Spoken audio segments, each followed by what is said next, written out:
Hello guys, வெளியே கிளம்பலான்னு வந்தா எதிர் வீட்டு குட்டீஸ்லாம் கீழே நின்றுட்டு இருந்தாங்க. அவங்களுக்கு ஒரு ஹாய சொல்லிட்டு நாங்க வெளியே கிளம்பிட்டோம். வெளியே போலாம் சர்ப்ரைஸா அப்படின்னு சொல்லி எங்க அண்ணன் கூட்டிட்டு போனோம். போற வழியிலேயே திருவான்மியூர் பீச் போலாமா இல்லன்னா விஜயா மால் போலாமான்னு எங்க கிட்டே ஐடியா கேட்டான்.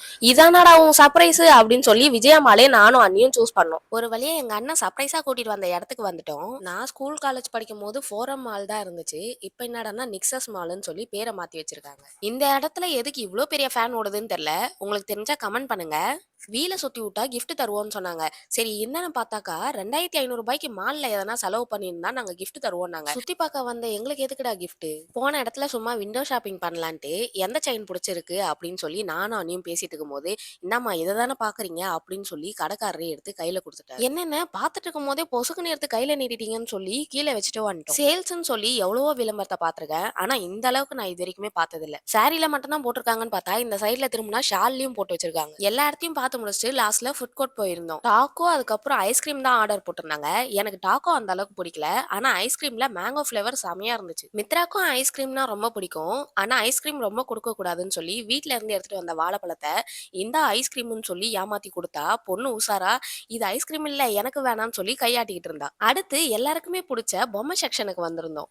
அங்க இருக்கிற புலி பொம்மையை எடுத்துட்டு வந்து மித்ரா கிட்ட காட்டினா பொண்ணு பயந்து போய் அவங்க அப்பா மேல படுத்துட்டா. சரி புலிக்கு தான் இப்படி பண்றாளேன்னு சொல்லி சிங்கத்தை காட்டினா அதுக்கும் தான் பயந்துட்டு இருந்தா. ஸ்டார்டிங்ல பயந்தாலும் அதுக்கப்புறம் எல்லா பொம்மையும் பார்த்து என்ஜாய் பண்ணிட்டு இருந்தா. நான் பார்பி டிவி தமிழ்னு சொல்லி ஒரு சேனல் வச்சிருக்கேன். அதுக்கு எதுனா டால்ஸ் கிடைக்குதான்னு பார்த்தா நான் தேடினதுக்கு ஏத்த மாதிரியே பார்பி டால்ஸ் எல்லாம் கிடைச்சது. ஆனா ரேட்டு தான் அதிகம், 8500 ரூபாயாம். இப்ப இல்லைனாலும் இன்னொரு நாள் வாங்கலாம்னு சொல்லி வச்சுட்டு வந்துட்டேன். வெளியே சாம்பிளுக்கு வச்சிருந்த பொம்மையை வச்சு விளையாடிட்டு இருந்தோம். இந்த நாய்க்குட்டி ரொம்பவே அழகா இருந்துச்சு. ஆனா ஒர்க் ஆகல. எல்லாருக்குள்ளயும் ஒரு குழந்தைத்தனம் இருக்கத்தான் செய்யுது. ஆனா இந்த குழந்தை கொஞ்சம் முரட்டத்தனமான குழந்தை தான் போல. நான் பண்ண வேலையை யாரும் பார்க்கல அப்படின்னு சொல்லி நிமித்தி வச்சுட்டு போயிட்டாங்க. வீட்டுக்கு கிளம்பலான்னு சொல்லி கிளம்புனா ஸ்டேரிங்க திருப்பி விட்ட மாதிரி எல்லா இடத்துலயும் ஓடிக்கிட்டு இருந்தா மித்ரா. மித்ராக்கு மட்டும் எப்படிதான் எங்கன்னா போனா ஃப்ரெண்ட்ஸ் கிடைக்கிறாங்கன்னு தெரியல.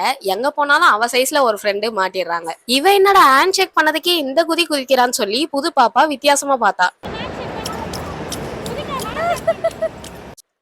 இந்த மாதிரி நிறைய ஃபேமிலி விளாக்ஸ்லாம் பார்க்கணும்னா மறக்காம யூடியூப்ல பார்த்தா சப்ஸ்கிரைப் பண்ணுங்க, இன்ஸ்டாகிராம்ல பார்த்தா ஃபாலோ பண்ணுங்க.